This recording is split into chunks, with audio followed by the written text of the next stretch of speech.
선한 목자이신 예수님으로 말씀 전할 때에 많은 은혜 받으시기 바랍니다. 아멘. 사랑의 하나님, 오늘도 말씀이신 예수님을 만나기 위해 이 자리에 나와왔습니다.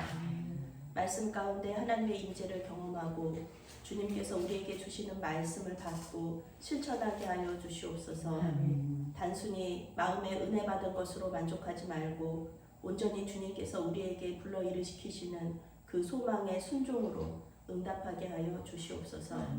예수님의 이름으로 기도합니다. 아멘. 우리 예수님은 선한 목자이시다라는 주제로 말씀을 전할 때에 많은 은혜 받으시기 바랍니다. 아멘. 오늘은 부활 후 네 번째 주일입니다. 오늘의 말씀의 그 강조점은 우리 예수님이 어떤 분이신가? 우리 예수님이 선한 목자이시다라는 것에 이제 초점을 맞추고 있습니다. 다음 주 말씀하고 이제 세트인데요. 선한 목자이신 예수님과 목자가 있으면 당연히 양이 있어야 되는 거죠. 목자만 딸랑 있으면 뭐 혼자 뭐 아무것도 하는 거가 없이 그냥 뭐 목자는 양이 있어야지 의미가 있는 것이잖아요. 그래서 다음 주에 말씀은 이제 양들에게 초점을 맞춰서 그러면은 양은 어떻게 해야 되는가라는 그 말씀이 전해질 것이고요. 오늘은 선한 목자는 어떤 목자를 선한 목자라고 하는가? 하나님께서 말씀하시는 이 선하다는 그 뜻, 그것이 무엇인가를 말씀을 통해서 알아보려고 합니다.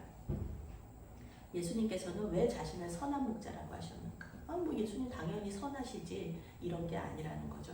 우리가 생각하는 선함과 우리 하나님께서 생각하시는 선함은 다르다는 겁니다. 예수님이 이 비유를 말씀하실 때요, 유대 사람들은 수전절이라는 절기를 지나가고 있습니다. 근데 우리나라는 이제 수전절을 지키지 않죠. 그런데 이때 당시 사람들은 수전절이라는 것을 지켰습니다. 수전절은 성전을 깨끗이 하여서 다시 한번 주님 앞에 봉헌하는 그런 절기를 기념하는 것입니다.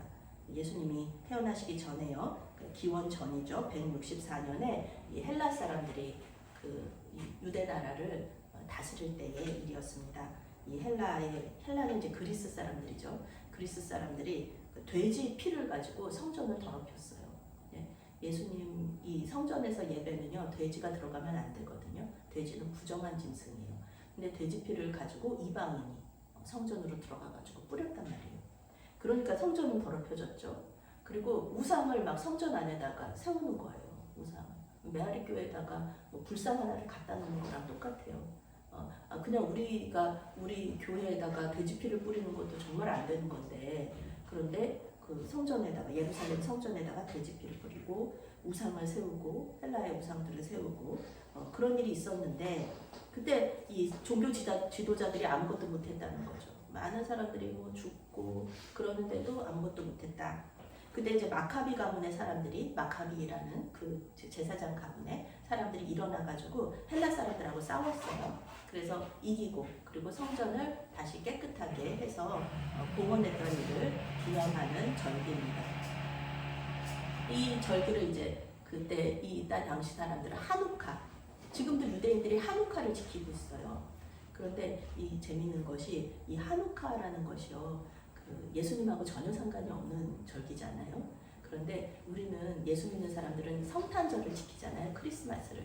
그런데 이 하누카랑 크리스마스랑 이렇게 비슷한 시기인 거예요. 그러니까 이 사람들은, 유대인들은 예수님 안 믿으니까 성탄절을 안 지켜요. 그 대신에 하누카 때 우리가 성탄절을 때 하듯이 선물 이렇게 나눠주고 서로 가족끼리 모이고 이런 일들을 성탄절처럼 보내는데 지금까지도 이 하누카를 지키고 있어요. 이 유대인들은. 근데 이 하누카 절기 동안에 에스겔 34장을 읽고 묵상을 합니다. 유대인들은. 그때도 그렇고 지금까지도. 그런데 에스겔 34장의 내용은 그거예요. 이스라엘의 악한 목자들을 고발하는 거예요. 그리고 하나님께서 내가 친히 선한 목자가 될 것이다. 그래서 내가 너희들을, 양떼와 같은 너희들을 내가 인도할 것이고, 그리고 다윗 왕과 같은 목자를 내가 세워줄게. 그렇게 이제 하나님께서 약속하신 거예요. 그 약속의 말씀이 에스겔 34장 말씀이에요. 요 하누카 절기 동안에 이 말씀이 묵상이 되는데, 예수님께서 그러니까 당연히 이 말씀에 대해서 이제 얘기하시는 거, 해석해 주시는 거예요. 유대인들이 생각하기에 이 하누카를 불러일으켰던 가장 큰 이유 중에 하나는 지도자들이 문제가 있었다는 겁니다. 정치, 종교적 위기 속에서 우리도 그렇잖아요. 우리도 그 일제강점기 때 시인들이 막 노래하잖아요. 백마탄 초인을 막 기다리고 그런 거죠. 그런 것처럼 정치 종교적인 위기 속에서 이 이스라엘에 참 목자가 있었어야 되는데 그런데 없었다라는 것이죠. 이때 제사장들이 타락했고요. 성전 예배가 계속 사라지는 거예요. 예수님 믿는다, 그러니까 하나님을 믿는다는 사람들이 이제 순교를 당하고 그런데 그 구약 성경을 기록한 이 두루마리들 성경책이에요. 지금 말하면 성경책 지금은 흔하죠 성경책이. 그런데 그때 두루마리는 양피지에다가 이렇게 철심으로 이렇게 긁어가지고 썼기 때문에 이게 뭐 귀했단 말이에요. 그런데 이거를 그냥 태워버리는 거예요. 성경책을. 그거를. 그래서 이런 거가 태우는 이런 일련의 사건들이 있었는데 그때 이제 성경 지도자들은 뭘 했냐. 이 제사장들 서기관들은 뭘 했냐. 이러면서 이 얘기들을 계속하고 그 구약 성경에 전통적으로 이스라엘의 지도자들을 목자라고 부르거든요. 목자라고 부르는데 참 목자는 그럼 어떤 목자냐? 자기들 나름대로는 노력했겠죠. 정치 종교 지도자들도 나름대로는. 그런데 이제 이 거대한 헬라의 그 문화 속에서 많은 사람들이 헬라 문화에 이렇게 뭐라 그래야 되죠? 헬라 문화를 다 믿고 자기네 말 잊어버리고 다 헬라 말 쓰고 이러면서 성경책도 그래서 그때 당시에 이제 헬라어로 이렇게 번역이 되거든요. 왜냐면은 히브리 말을 못 써요. 잊어버렸어요. 다 잊어버렸어요. 외국 가면 그렇잖아요. 외국 어린이들 중에 외국에서 태어난 우리 2세, 3세, 4세들 중에 한국말 유창하게 하는 어린이들도 있지만 못하는 사람들도 있단 말이에요. 그런 것처럼 그때 당시에 이제 그러면 이때 당시에 어떻게 해야지 좋은 지도자냐 이렇게 다 질문하는 거예요. 그래서 예수님께서 이거에 답하신 겁니다. 선한 목자는 어떤 목자인가? 구약에서 약속한 다윗왕과 같은 그 목자, 그 선한 목자는 어떤 목자인가? 이렇게 예수님께서 대답해 주신 거예요. 그래서 선한 목자와 사꾼 목자 비교하시고 그리고 선한 목자와 도적을 비교하시면서 선한 목자는 이런 목자다라고 선포하여 주신 거죠. 그리고 내가 바로 그 에스겔서 34장에서 말한 다윗왕과 같은 선한 목자가 바로 나다라고 선포해 주신 겁니다. 11절 말씀부터 13절 말씀을 함께 읽겠습니다. 나는 선한 목자라. 선한 목자는 양들을 위하여 목숨을 버리거니와 사꾼은 목자가 아니요 양도 제 양이 아니라 이리가 오는 것을 보면 양을 버리고 달아나나니 이리가 양을 물어가고 또 해치느니라. 달아나는 것은 그가 사꾼인 까닭에 양을 돌보지 아니함이나. 아멘. 네, 예수님께서 말씀하시는 선한 목자의 가장 큰 특징 오늘 말씀에서는 이겁니다. 바로 양들을 위해 목숨을 버린다. 이것이 선한 목자의 특징이라는 겁니다. 우리가 생각하기에 선한 목자는 양들을 너무너무 잘 돌보고 푸른 초장으로 인도하고 그리고 그 이리들과 맞서 싸우고 막 지혜롭고 막 이런 게 선하다, 착하다 이렇게 얘기할 수 있지만 예수님께서 말씀하시는 선한 목자의 가장 큰 특징은 양들을 위하여서 목숨을 버린다. 이것이 선한 목자다라고 말씀을 하시는 거예요. 많은 사람들이 우리 예수님을 다윗왕과 같다 그러면서 막 다윗왕처럼 막 힘세고 막 죽이고 다른 나라들을 정복하고 이렇게 생각했지만 그것이 선한 목자라고 생각했지만 우리 예수님께서는 처음부터 말씀하시는 거잖아요. 양들을 위해서 목숨을 버린다. 이거를 4번이나 말씀하세요. 이 짧은 단락 속에서 오늘 말씀에서 양들을 위해서 목숨을 버린다는 내용을 4번이나 말씀하시면서 강조하고 있다. 그렇게 우리 성경이 얘기하고 있는 것입니다. 생각해보면 그래요. 목자가 아무리 힘이 세다고 해도요. 이리 때는 때로 다니잖아요. 이리 때가 때로 다니는데 때로 덤비면은 당연히 죽임을 당할 수밖에 없습니다. 그리고 절벽 같은 곳에 양들을 구하러 양들은 이제 절벽도 잘 타고 다니잖아요. 우리가 다큐멘터리 같은 거 보면은 막 절벽을 막 요만한 길인데 거기를 막 그렇게 지나가요. 이런데 절벽 같은 곳에 양을 구하러 갔다가 함께 절벽에서 떨어져서 죽을 수도 있는 것입니다. 목자는 그런 거예요. 목자는 양들을 위해서 같이 죽는 거예요. 그런데 삭군은 어떻습니까? 삭군에다가는 목자라는 말을 붙여주지 않아요. 성경에도 그렇고요. 우리 지금 개역개정 성경에도 그렇고요. 영어 성경에도 그렇고요. 원어 성경에서도 목자라는 이름을 붙여주지 않아요. 삭군은 그저 노동자예요. 노동자. 고용된 일꾼, 고용된 품꾼이라는 번역입니다.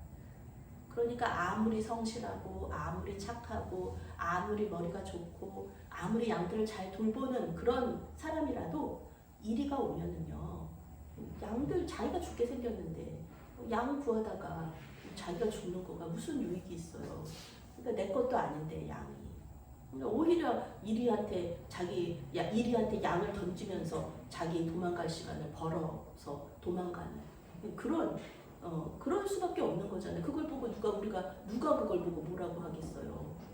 그걸 보고 우리도 그럴 수 있잖아요. 그런데 누가 이 사람들 보고 네가 어떻게 그럴 수가 있어 그렇게 얘기하겠습니까? 당연하다. 고용된 일꾼은 당연하다. 그런데 그들의 관심은 돈 버는 것이니까 아무리 성실하게 일해도 월급 받으려고 하는 거니까 성실하게 일할 수 있지만 결국 위험이 닥치면 즉시 도망가는 것, 그것이 삭군의 모습이다라는 것입니다. 그러나 선한 목자는 안 그렇다는 거예요. 선한 목자는 안 그렇다. 양들을 사랑해. 내 거예요, 내 거. 이 양이 내 거예요. 그래서 목숨을 바칠 정도로 이 양에게 헌신하는 거예요. 양을 너무너무 사랑하는 거죠. 14절 말씀, 15절 말씀 함께 읽겠습니다. 나는 선한 목자라. 나는 내 양을 알고 양도 나를 아는 것이 아버지께서 나를 아시고 내가 아버지를 아는 것 같으니 나는 양을 위하여 목숨을 버리노라. 아멘. 네, 이것이 목자와 양의 관계 속에서의 신비입니다. 신비. 목자와 양의 관계. 선한 목자는 자기 양을 알고 양도 자기 목자를 안다는 거예요. 양이 목자를 알고 목자가 이렇게 부르면은 응답을 한다는 거죠. 따라오라 그러면은 따라오는 거예요. 선한 목자는 항상 앞서가거든요. 예수님 당시에도 예수님이 메시아라는 것을 긴가민가 하면서 모르는 사람들도 있었지만 예수님 메시아이십니다 고백한 사람들 성경에 나오잖아요. 그렇죠? 양들이에요. 예수님이 누군지를 알았던 양들. 이거는 뭐 예수님 12제자 포함해가지고 120명 성도들이 있었잖아요. 물론 가룟유다와 같은 사람도 있기는 했지만 많은 사람들이 예수님이 메시아신 것을 믿고 따랐던 제자들이 있었습니다. 예수님의 제자들은 예수님을 보면서 예수님과 자기들의 관계를 보면서 이거를 생각하는 거예요. 하나님과 예수님의 관계도 이렇구나. 우리와 예수님의 관계가 이러니까 너무 연합하고 사랑하고 정말 목숨을 바쳐서 거기다가 막 무릎 꿇고 막 발 씻어주시고 이러는 모습을 보면서 예수님과 하나님과의 관계는 이런 것이고 또 우리와 예수님과의 관계는 이런 것이니까 우리와 하나님과의 관계도 이런 거구나. 하나님께서 우리를 그렇게 사랑하시는구나. 이런 거를 느끼게 되는 거죠. 하나님의 말씀에 죽기까지 순종하는 예수님의 모습을 보면서 또 나도 예수님처럼 돼야지 이러면서 나도 예수님 말씀에 죽기까지 순종해야 되겠다. 이러면서 이렇게 삶이 변화되는 것으로 나아가는 것입니다. 그렇죠. 그래서 처음에는 막 예수님처럼 될까봐 막 예수님처럼 십자가에 못 박히고 고문당하고 막 그렇게 될까봐 도망치고 숨고 막 이랬던 사람들이 나중에는 예수님을 따라서 나도 순교하게 되고 그리고 정말 막 예수님처럼 고문당하고 죽음에 이르기까지 해도 많은 사람들이 그냥 그대로 그것을 그냥 따라가거든요. 왜냐하면 부활하신 예수님을 봤기 때문에. 이것은 순간적이고 이제 부활하신 예수님처럼 우리는 그때 가서 예수님 만나게 되는 거죠. 그런 것처럼 부활에 대한 소망을 가지니까 이 삶이 이렇게 계속 변화되는 겁니다. 아직은 잘 몰라요, 제자들이. 예수님을 안다고 해도 아직은 그거에 대해서 잘 몰라요. 부활하신 예수님을 만난 다음에 이제 이 모든 그 예수님의 말씀도 이해하게 되는 거죠. 16절 말씀 또 한번 읽겠습니다. 또 이에 듣지 아니한 다른 양들이 내게 있어 내가 인도하여야 할 터이니 그들도 내 음성을 듣고 한 무리가 되어 한 목자에게 있으리라. 아멘. 네, 우리 예수님의 큰 비전인데요. 근데 이것은 뭐 예수님만의 비전은 아니었고 예수님 어차피 구약 시대부터 계셨던 분이시니까 구약의 하나님의 비전, 구약의 여호와 하나님의 비전이 이거였거든요. 그 이스라엘은 시작점일 뿐이에요. 이스라엘만의 구원이 아니라 이스라엘 통해서 고대 근동의 많은 그 지역의 사람들이 바벨론, 아수르 이런 사람들이 하나님께로 돌아오기를 원하신 거예요. 반대죠. 이스라엘이 자꾸 못해가지고. 네, 그래서 이제 하나님께서 다시 교회를 세우시고 신약의 교회가 이제 그 역할을 하는 거거든요. 예수님은 단지 이스라엘의 잃어버린 양만을 위해서 이 땅에 오시지 않았다. 예수님께서 십자가에서 죽으신 것은 단지 유대인들만을 구원하기 위해서 십자가에서 죽으신 것이 아니다. 만약에 그렇다면은 예수님은 뭐 로마 제국하고 싸워야 되죠. 그 사람들만 구하면 되는데 너무 예수님께는 너무너무 쉬운 일이에요. 그것은 안 죽으셔도 되는 거예요. 십자가에서 그런 모욕을 안 당하셔도 됐어요. 그런데 예수님은 지금 이 자리에서 예배하는 우리와 같은 이방인 신자들을 위하여서도 목숨을 버리셨다는 겁니다. 예수님께서 죽으시고 예수님이 다시 살아나시고 성령이 우리에게 오신 그 이후부터 성령 행전이라고 하죠. 복음이 막 퍼져가기 시작하는 거예요. 그래서 우리 지금 이 자리에 있는 우리도 예수님을 믿고 또 우리도 계속해서 복음을 전하고 그런 일이 있는 거죠. 예수님은 우리를 대신해서 죽기 위해서 이 땅에 오셨습니다. 예수님의 죽음이 없었다면 우리에게는 어떠한 소망도 없었을 것입니다. 그저 심판을 기다리면서 이 땅에서 즐겁게 그냥 내 몸 하나 즐겁게 사는 거죠.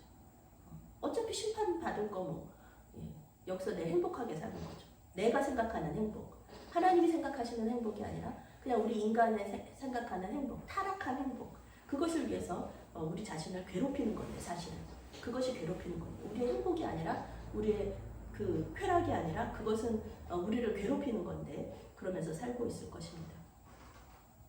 아직도 예수님의 사랑을 모르고요. 우리 마음대로 사는 인간의 마음대로 사는 사람들이 있어요. 자신을 망치면서 사는 사람들이 있어요. 그것이 기쁨이라고 그러면서 결국은 그게 요즘 뭐 마약이 워낙에 큰 이슈니까 마약, 동성애 이런 거 큰 이슈니까 너무너무 뭐 즐거운 거죠. 좋은 거죠. 자기한테 순간적인 기쁨, 순간적인 쾌락을 주니까. 근데 사실은 그건 자기를 망치는 거잖아요. 자기 자신을 죽이는 거잖아요. 그런 사람들이 있으면 굉장히 안타깝습니다. 그래서 그들이 정말 예수님을 영접하기를 또 예수님의 사랑을 받아들이기를 정말 간절히 기도하면서 기회가 있을 때마다 우리는 또 전해야 될 것입니다. 예수님은 우리 믿는 자들 그 하나의 그런 우리 안에 유대인이나 이방인이나 한 무리가 되기를 원하십니다. 이방인 믿는 자들과 유대인 믿는 자들이 하나가 되기를 원하시는 거예요. 양떼는 여기저기 흩어져 있을 수 있어요. 우리가 뭐 다큐멘터리 보면은 양들이 한 군데 모여 있기도 하지만 또 여기 조금 이렇게 흩어져 있는 경우도 있거든요. 그렇지만 그 양떼의 주인은 우리의 하나의 그 주인은 예수님이시다라는 것입니다. 예수님은 우리 메아리 교회의 주인이 되시고요. 우리 메아리 교회의 또 머리가 되시지만 전 우주적인 교회의 주인이시면서 머리가 되어 주십니다. 예수님을 믿는 모든 사람들이 이렇게 눈에 보이는 조직, 그 눈에 보이게 하나로 전 세계 전 우주적 기독교 조직으로 이렇게 하려는 사람들이 있어요. 그렇게 조직으로 굉장히 체계적이고 조직적이고 큰 일을 할 수 있겠죠. 그런데 그것을 이렇게 하나님께서 말씀하시는 이 하나됨은요, 연합은요, 그런 게 아니에요. 조직을 하나로 만들어서 그런 게 아니라 그저 하나님을 주인으로 모시면서 특별한 일이 있으면 서로 연합해서 일하고 교제하고 이러는 거죠. 오늘 잠깐 제가 여기 나갔는데 뭘 좀 사러 나갔었는데 그때가 이제 교회 가시는 시간들이잖아요. 그러니까 다 예쁘게 꾸미신 분들이 부지런히 교회로 막 가시는 거예요. 우리 교회 교인들은 아니시죠. 뭐 옆에 우익교회나 뭐 다른 교회들로 부지런히 가시는데 그 모습이 너무너무 좋은 거예요. 아, 우리 하나님이 이렇게 기뻐하시겠구나. 우리 교회 교인이 우리 교회로 오시는 것도 물론 좋죠. 우리 성도님들이 오시는 것도 너무너무 기쁘고 감사한데 그렇게 이 인수동에 많은 분들이 그렇게 교회로 이렇게 가시는 거, 예배하러 가시고 하나님 만나러 가시고 그 모습이 너무너무 아름답더라고요. 이런 모습이 바로 하나님께서 원하시는 연합의 모습이죠. 메아리 교회는 메아리 교회대로 하나님께 예배하고 11시에, 우익교회는 우익교회대로, 또 수유교회는 수유교회대로, 여기 뿌리 깊은 교회는 뿌리 깊은 교회대로 그렇게 하나님 앞에서 연합해서 기도하는 것. 그것이 아름다운 거죠. 너무너무 아름답고 좋은 거죠. 우리 교회도 이제 지방회나 연애 사업에 항상 우리 적극적으로 참여하고요. 그리고 인수동에 무슨 일이 있다 그러면 지역사회에서 무슨 일이 있다 그러면은 반드시 참여하고요. 그렇죠. 그렇게 하는 게 너무 좋은 거고. 그리고 선교에 동참하고 이런 거가 하나님 안에서 하나 되는 거죠. 이 한 무리 속에서 활동하고 있는 거죠. 굳이 뭐 카톨릭하고 기독교가 하나가 돼야 된다 막 그러면서 또 뭐 우리 고신이나 뭐 이런 데는 십자가도 없는데 우리는 십자가 있는데 이거 가지고 십자가가 있는 게 맞네 없는 게 맞네 이렇게 갈등하고 논쟁하고 이러는 게 그렇게 의미가 없다. 디모데 후서에서도 사도 바울이 항상 얘기하는 거지만 그런 거 하지 말고 그런 시간에 그런 논쟁한 시간에 더 하나님 일하고 더 하나님의 말씀 전하고 이런 일을 하라 이렇게 예수님도 말씀하고 계시는 겁니다. 17절과 18절 말씀 함께 읽습니다. 내가 내 목숨을 버리는 것은 그것을 내가 다시 얻을 위함이니 이로 말미암아 아버지께서 나를 사랑하시느니라. 이를 내게서 빼앗는 자가 있는 것이 아니라 내가 스스로 버리노라. 나는 버릴 권세도 있고 다시 얻을 권세도 있으니 이 경험은 내 아버지께서 받았노라 하시느라. 아멘. 우리가 여기서 오해할 만한 말씀이 있어요. 이로 말미암아 아버지께서 나를 사랑하시느니라 이렇게 그 말씀을 읽으면 마치 하나님께서 자기의 말에 순종하기 때문에 예수님을 사랑하신다 이렇게 오해할 수도 있거든요. 그런데 그렇지 않습니다. 원래 하나님은 예수님을 사랑하세요. 근데 우리 예수님께서 그냥 우리 예수님의 또 뭐라 그래야 돼요? 우리 예수님의 본성이라 그럴까? 그거가 하나님이시잖아요. 하나님이시니까 아버지 하나님의 뜻이 뭔지 너무 잘 알고 계시는 거예요. 한 분이시니까. 그러니까 그냥 그 뜻이 자기 뜻인 거예요, 사실은. 아버지의 뜻이 자기 뜻인 거예요. 그러니까 그냥 행하시는 거죠. 근데 그거가 잘못되다가는 하나님께서 뭔가를 이렇게 명령하시고 그거를 예수님께서 뭐 순종하시기 때문에 하나님께서 사랑하신다 이렇게 오해할 수 있는데요. 그거 아닙니다. 그냥 예수님의 뜻이에요. 그게 본인이 자기가 죽는 거 여기서 말씀하시잖아요.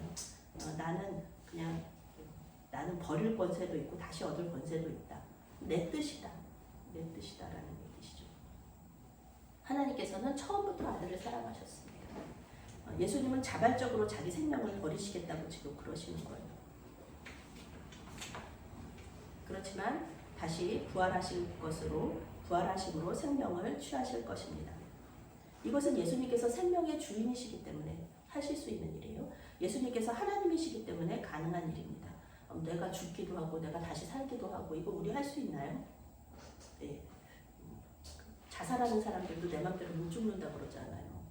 그런 것처럼 내 맘대로 죽고 살고 이거는 죽는 것도 힘든데 다시 사는 거는 정말 어려운 일인데 요한복음은 예수님이 이렇게 말씀하시는 것은 예수님께서 하나님의 아들이시기 때문에 그렇다. 요한복음이 얘기하는 게 계속 그거거든요.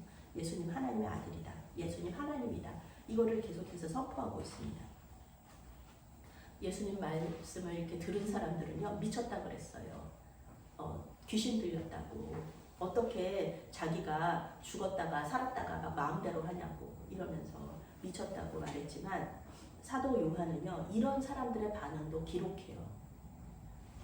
그랬다. 뭐 그거에 대해서 뭐 전혀 이 사람들 뭐 이상하다, 뭐 그 사람들이 이상하다 이런 거에 이런 평가를 절대 내리지 않아요. 그냥 그렇게 얘기했다. 팩트만 딱 얘기하는 거예요. 그러면서 성경을 읽는 우리한테 선택의 폭을 넓혀줍니다. 지금 그 성경을 읽고 있는 메아리 교회 성도님들, 예수님은 미친 사람인가요? 이렇게 물어보는 거예요. 2000년 전에 사도 요한이 예수님 미친 사람인가요? 아니면 우리를 위해서 목숨을 바치고 다시 살아난 선한 목자인가요? 이렇게 사도 요한이 물어보는 거예요. 예수님 어떤 분입니까? 당신들에게. 이렇게 물어보는 겁니다. 그래서 선한 목자는요, 부활로 완성이 되는 겁니다. 목숨을 바치는 거, 죽는 거, 이걸로 끝나는 게 아니라 항상 부활로 완성이 돼야 됩니다. 예수님이 목자시고요, 우리가 양이라는 이 이미지, 이런 거는 우리에게 매우 친숙합니다. 많은 분들한테 예수님 어떤 이미지예요? 당신에게 예수님은 어떤 분이세요? 이렇게 물어보면은요, 이런 말씀 많이 하세요. 아, 예수님은요, 우리의 목자시고요, 우리는 양이에요. 이렇게 말씀하시는 분들이 많습니다. 예수님께서 나고 자라신 이 중동 지역에서 우리는 살지 않았어요. 그러니까 양을 잘 못 봐요. 목자가 어떤 건지도 몰라요. 우리는 그래도 양이 어떻게 생긴 건지는 알잖아요. 양을 키우는 분들도 있잖아요. 그런데 이제 많은 교회들이 예배당 안팎에 이러한 양과 목자의 그림을 붙여놓고 또 모자이크로 해놓고 이러면서 우리는 굉장히 많이 봤어요. 어려서부터 이런 그림을 많이 봤어요. 이런 그림이죠. 예수님께서 양 한 마리를, 어린 양 한 마리를 착 안고 계시는 거예요. 주변에 많은 양들이 있어요. 푸른 초장에. 예수님 뭐 너무너무 아름다우세요. 예수님 젊어요. 젊고 아름다워요. 이런 분이 막 양 한 마리 딱 안고, 네, 그러면서 이제 웃으면서 그렇게 계시는 그 그림. 참으로 아름답고 은혜가 되는 그런 그림입니다. 그러나 오늘 말씀에 나오는 선한 목자는요, 그런 분이 아니에요. 양 한 마리 쫙 아름다운 청년의 모습이 아닙니다. 선한 목자의 그 모습, 이것은요, 많은 양떼를 데리고 가는, 지팡이 하나 들고 굉장히 동적인 이미지입니다. 가만히 서 있는 이미지가 아니에요. 우리 예수님은 언제든지 이리때들이 올 수 있기 때문에 이렇게 전방 이렇게 전체를 이렇게 보시면서 또 약간 긴장한 모습으로 이렇게 목자가 이렇게 인도하는 그런 이미지입니다. 양떼가 이렇게 있는데 이 이리떼가 쫓아오면 양떼들과 이리떼의 사이에 딱 서셔서 이리떼와 싸우는, 목숨 걸고 싸우는 거예요. 그런 이미지, 그런 게 이제 선한 목자의 이미지입니다.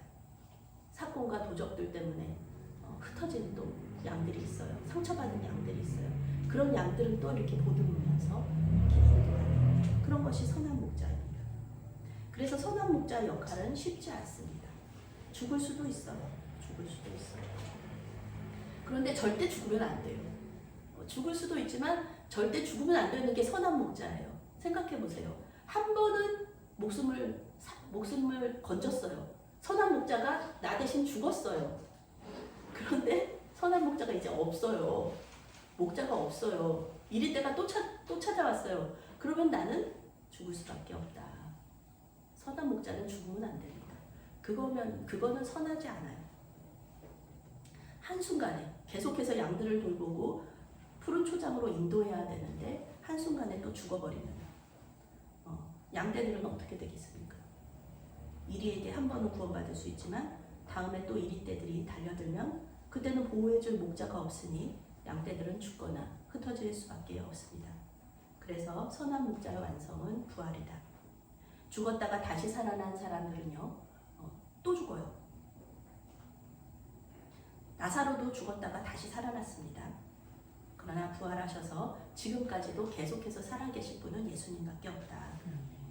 그래서 예수님은 위대하신 하나님이시고 우리가 믿고 따라갈 만한 신실하신 분인 것입니다.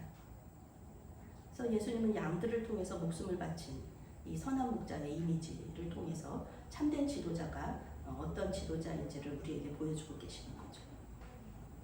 많은 지도자들이 사람들을 사랑하고 섬긴다 그렇게 말하지만 사실은 자신의 영광을 목표로 삼고 나의 성공을 위해서 노력하는 사람들, 이런 거가 그 선한 목자는 아닌 거죠. 그래서 우리가 이 악한 세상 속에서 우리는 너무 많은 그런 지도자들을 보고 있어요. 자기의 유익을 위하여서 충성을 다하는 사람들, 헌신하는 사람들 많이 볼 수 있죠. 우리는 각자의 자리에서 이 선한 목자 역할을 할 수도 있습니다. 우리는 할 수 있어요. 한 가정의 어머니와 자녀로, 교회 목사와 직분자로 다른 사람을 인도할 때가 있어요. 그렇죠. 아유, 나는 뭐 항상 뭐 내 남편 말에만 따라요. 아유, 나는 내 자녀들 말에만 따라요. 나는 항상 부모님 말씀에 따라요. 이런 사람은 없어요. 그렇죠. 서로 이렇게 소통하는 거잖아요. 그렇죠. 예. 아무리 제가 또 김수자 권사님의 딸이지만 저는 또 제 말에 또 말씀드릴 때가 있거든요. 제 의견을 얘기할 때가 있어요. 이런 것들이죠. 우리는 두 가지 선택을 할 수가 있습니다. 우리 마음에 우리는 알아요. 우리도 알고 하나님도 아시는 부분이죠. 어떤 선택의 기로에 딱 있을 때 이것이 나를 위한 것인가 아니면 이것이 상대방을 위한 것인가. 궁극적으로는 이것이 나를 위한 것인가 이게 하나님을 위한 선택의 기로에서 우리는 알죠. 겉으로 막 꾸밀 수는 있어요. 아, 이거는 하나님의 영광을 위한 것이고 이거는 이웃을 위한 것이고 이러면서 꾸밀 수는 있어요. 그렇지만 하나님은 아시죠. 우리 자신을 속일 수는 있어요. 그때 어떤 선택을 할 것인가, 어떤 결정을 할 것인가. 나의 유익이 이웃의 유익이고 하나님께 영광이고 이러면 참 좋은데 그렇지 않을 상황이 참 많다. 두 유익이 충돌할 때 죄가 되지 않는다면 예수님처럼 다른 사람의 유익을 선택하시기 바랍니다. 예수의 영이신 성령께서 인도하시는 대로 따르시면 됩니다. 그거는 굉장히 그렇게 결정하신다면 굉장히 좋은 거죠. 내 유익을 위해서 결정하는 것보다는 하나님의 영광을 위해서, 이웃을 위해서 위한 결정을 내리는 게 이 은혜를 더 풍성하게 한다. 성경에서 얘기하고 있어요. 더 풍성한 은혜를 누리게 해주신다는 것입니다. 예수님의 부활을 믿고 그분이 지금도 우리와 함께 하시며 우리의 선택을 지지해 주신다. 그것을 믿으신다면 교회 공동체를 섬기고 복음을 전하는 일에 더 헌신하시기 바랍니다. 예수님은 우리의 헌신을 받으실 만한 가치가 있는 분이세요. 예수님은 정말 좋으신 선한 목자이십니다. 그리고 예수님은 다른 사람들한테 소개시켜 줄 만한 분이에요. 어떤 사람들은 그렇잖아요. 같이 있기는 조금 부끄러운 사람들이 있잖아요. 누군가에게 소개시켜주기 부끄러운 사람들이 있잖아요. 우리 주변에. 그런데 예수님은 그런 분이 아니에요. 너무너무 좋으신 분이고 소개시켜드리면 그 사람한테도 굉장히 유익이 되는 그런 분이신 거예요. 사랑하는 메아리교회 성도 여러분, 선한 목자 되신 예수님을 다른 사람들에게도 전하시기 바랍니다. 예수님이 정말 좋은 분이시라는 것, 그것을 삶으로 알려드리고 예수님께서 기뻐하시는 일을 하심으로써 개인적인 신앙의 성숙을 이루시는 저와 여러분이 되시기를 바랍니다. 아멘. 사랑의 하나님, 선한 목자 되신 예수님에 대해 더 알게 하여 주심에 감사를 드립니다. 아직 예수님이 얼마나 좋은 분인지 모르는 영혼들이 많습니다. 예수님의 사랑을 모르고 자신을 망치는 데에 열심을 내는 불쌍한 영혼들이 많습니다. 주님, 그들을 불쌍히 여겨주시옵소서. 선한 목자이신 우리 주님을 섬기는 일에 헌신하는 우리 메아리 교회가 될 수 있도록 도와주시옵소서. 예수님의 이름으로 기도합니다. 아멘.